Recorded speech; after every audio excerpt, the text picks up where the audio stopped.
नमस्कार। स्वागत है आपका नो यू चैनल पर। आज हम लेकर आए हैं महान साहित्यकार मुंशी प्रेमचंद द्वारा लिखी एक संवेदनशील और मार्मिक कहानी, वेश्या। कहानी का प्रथम भाग। तो आइए शब्दों के इस संसार में डूबते हैं। 6 महीने बाद कलकत्ते से घर लौटने पर दया कृष्ण ने सबसे पहला काम किया, अपने प्रिय मित्र श्रृंगार सिंह के घर जाकर उनके पिता के निधन पर शोक व्यक्त करना। आज 3 महीने बीत चुके थे। श्रृंगार के पिता का स्वर्गवास हुए, लेकिन अपनी व्यस्तता के कारण दया कृष्ण उस समय नहीं पहुंच पाया था। हाँ, एक औपचारिक शोक पत्र भेजकर उसने अपनी संवेदना अवश्य प्रकट की थी। फिर भी एक दिन भी ऐसा नहीं बीता था जब दया कृष्ण ने अपने मित्र को याद न किया हो। असल में वह कुछ महीने और कलकत्ता में रहना चाहता था। वहां जो नया कारोबार उसने शुरू किया था, उसे संगठित करने के लिए उसकी मौजूदगी जरूरी थी। लेकिन जब श्रृंगार की पत्नी लीला का खत आया तो दयाकृष्ण खुद को रोक न सका।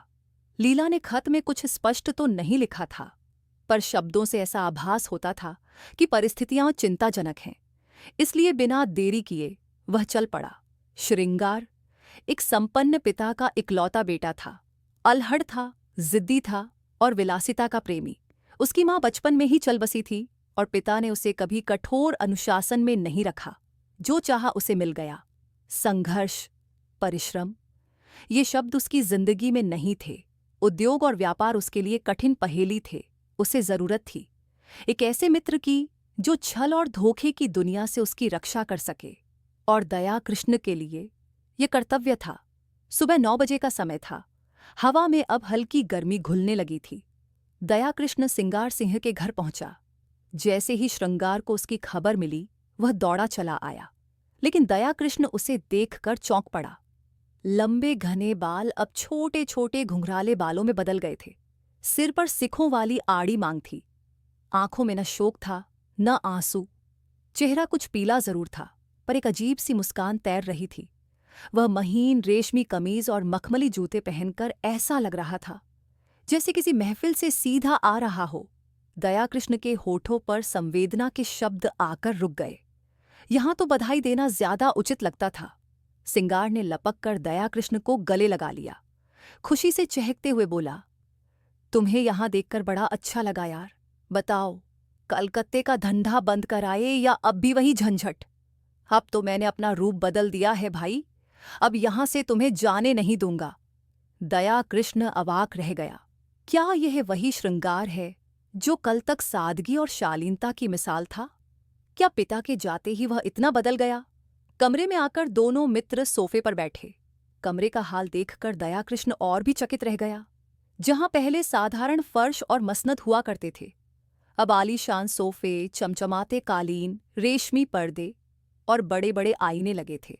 श्रृंगार ने एक सिगार सुलगाते हुए कहा, दोस्त, अब तो जिंदगी का मजा ही कुछ और है। हंसी मस्ती, सैर सपाटा, शराब, यही असली सुख है। दयाकृष्ण ने हल्के से शिकवा किया, अगर इतनी याद आती थी तो एक खत भी भेज सकते थे। श्रृंगार हंसते हुए बोला, यार, अब तो हंसी मजाक की जिंदगी का सार है। ये काम धंधा कमाना कौन सा साथ जाएगा? श्रृंगार ने शराब का जाम बढ़ाया, लेकिन दयाकृष्ण ने विनम्रता से मना कर दिया। वह शराब को पाप समझता था और शिष्टाचार में भी अपने सिद्धांतों से नहीं डिगा। श्रृंगार तो गिलास पर गिलास पीता चला गया। आंखें लाल हो गईं, बातें लड़खड़ाने लगीं और अंत में बेसुध होकर कुर्सी पर ही ढेर हो गया। उसी समय पीछे से पर्दा हटता है और सामने आती है लीला। इशारे से वह दयाकृष्ण को बुलाती है। दयाकृष्ण का हृदय जोरों से धड़कने लगा। वह भीतर प्रवेश करता है और जो दृश्य देखता है उस पर विश्वास नहीं कर पाता। यह वही लीला थी। अब तो उसका चेहरा कुम्हला गया था, रूप मुरझा गया था। दयाकृष्ण ने कांपती आवाज में पूछा, यह तुम्हारा क्या हाल हो गया है लीला? तुम बीमार हो? मुझे खबर क्यों नहीं दी? लीला ने एक फीकी मुस्कान के साथ कहा, तुम्हारी बला से। तुम तो अपने सैर सपाटे में मस्त रहे। अब 6 महीने बाद आए हो तो पूछ रहे हो बीमार हूं या नहीं। पिताजी के मरते ही मेरा सुहाग भी चला गया। अब इस घर में जबरदस्ती जी रही हूं। इनकी रातें शराब और माशूकाओं के साथ गुजरती हैं। मैं सिर्फ एक बोझ बनकर रह गई हूं। दयाकृष्ण अवाक था। लीला का दुख, उसका दर्द हर शब्द में टपक रहा था। वह जानता था, अगर अब कुछ नहीं किया गया तो श्रृंगार का जीवन भी बर्बाद हो जाएगा और लीला की आत्मा भी टूट कर बिखर जाएगी। तो दोस्तों, यहीं समाप्त होता है वेश्या कहानी का पहला भाग। दयाकृष्ण के सामने अब दो रास्ते हैं। या तो वह अपने मित्र को इस अंधेरे से निकालकर फिर से जीवन की ओर लौट आए, या फिर यह बर्बादी एक अटल नियति बन जाए। मुझे क्या खबर थी कि ये बहाने सिर्फ बहाने नहीं थे। घर आने जाने की ये आदत अब कोई मासूमियत नहीं, कुछ और ही बयां कर रही थी। लेकिन अब बहानों से काम नहीं चलने वाला था। श्रृंगार सिंह का दिल सुलग रहा था। उसने आंखों में क्रोध भरकर कहा, मैं तुम्हारा खून पी जाऊंगा अगर सच सच नहीं बताया। वह कहाँ गई? दयाकृष्ण घबराते हुए बोला, मैं मैं तो कुछ भी नहीं जानता। मैं तो 2 दिन से घर से निकला भी नहीं। रात को मैं उसके पास था, पर सवेरे ये पत्र मिला। फिर दौड़कर उसके घर गया, लेकिन वहां कोई सुराग नहीं मिला।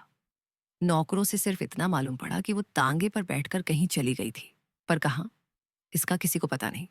श्रृंगार सिंह ने घर का कोना कोना छान मारा, अलमारी के पीछे, तख्त के नीचे, हर जगह, लेकिन माधुरी का कोई निशान नहीं मिला।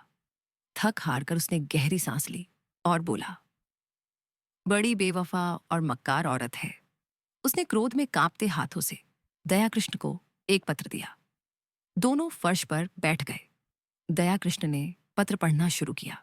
सरदार साहब, मैं कुछ दिनों के लिए यहां से जा रही हूं। कब लौटूंगी नहीं जानती। मुझे इस बेशर्म और बेहया जिंदगी से घृणा हो गई है। घृणा उन लपटों से जिनके कुत्सित विलास का मैं केवल खिलौना थी, और उन लपटों में तुम भी शामिल थे।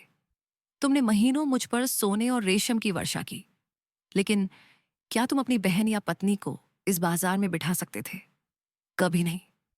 जब तुम अपने नशे में चूर, अपने वासना से भरे अंगों के साथ मेरे पास आते थे, तो क्या तुम्हें याद आता था कि तुम किसी की बेटी, किसी की बहन को रौंद रहे हो?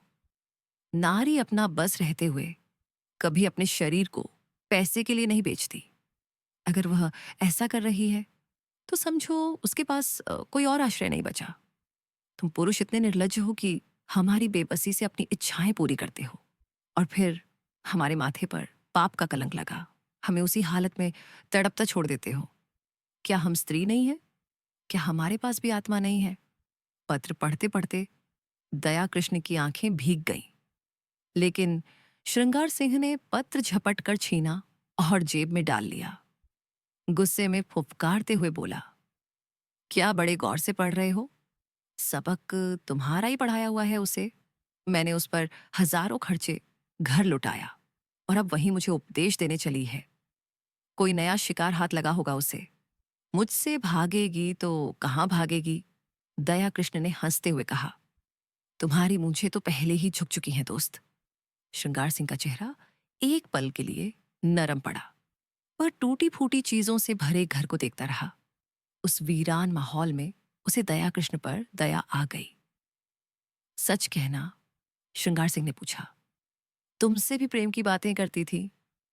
दयाकृष्ण मुस्कुराया। मुझसे? मैं तो बस उसकी सूरत देखने जाता था। फिर बोला, किसी वेश्या से प्रेम की उम्मीद करना खुद से धोखा है दोस्त, मगर क्या करे, दिल है कि मानता नहीं। पर जो उसने पत्र में लिखा, उसमें झूठ कुछ नहीं था। हमने उसे खिलौना समझा, और जब वह इंसान बनने चली तो हमें तकलीफ होने लगी। बात खत्म हुई। श्रृंगार सिंह उठकर चला गया, लेकिन उसका दिल अब भी भारी था। 7-8 दिन तक शहर के हर कोने में तलाश की गई। पुलिस, अखबार, दोस्त, हर कोशिश बेकार। माधुरी कहीं गुम हो चुकी थी। गर्मियों की दोपहर थी। कमरा भट्ठी बना हुआ था। श्रृंगार सिंह भीतर के कमरे में बैठा था। शराब पर शराब चढ़ा रहा था, मगर दिल की आग बुझ नहीं रही थी। माधुरी की बेवफाई ने उसकी आत्मा को झुलसा दिया था। जिसे उसने सच और सुंदर मान लिया था, वह स्वप्न एक बुलबुले की तरह फूट चुका था। अब जीवन निरर्थक सा लगने लगा था। लीला, जो महीनों से चुपचाप सब सहती रही थी, आज चुप न रह सकी। धीरे से कमरे का पर्दा हटाया। सरकार, महफिल में ये सन्नाटा क्यों है? उसने डरते डरते पूछा। श्रृंगार सिंह ने भारी आंखों से उसे देखा और कहा, तुम अपने मायके चली जाओ, मैं कुछ दिनों के लिए यहां से चला जाऊंगा। लीला की आंखों में आंसू भर आए। धीरे से बोली, मेरा विवाह घर की संपत्ति से नहीं, आपसे हुआ है। जहां आप रहेंगे वहीं मैं भी रहूंगी। श्रृंगार सिंह की आंखों में एक अकेली बूंद आंसू की चमक थी, जो जैसे आकाश में चांदनी बनकर चमक उठी। लीला नजदीक आ गई, अपना सिर उसके कंधे पर रख दिया और धीमे स्वर में कहा, मैं तो तुम्हारी हो गई हूं। हंसाओगे तो हंसूंगी, रुलाओगे तो रोऊंगी, रखोगे तो रहूंगी, निकालोगे तो भी।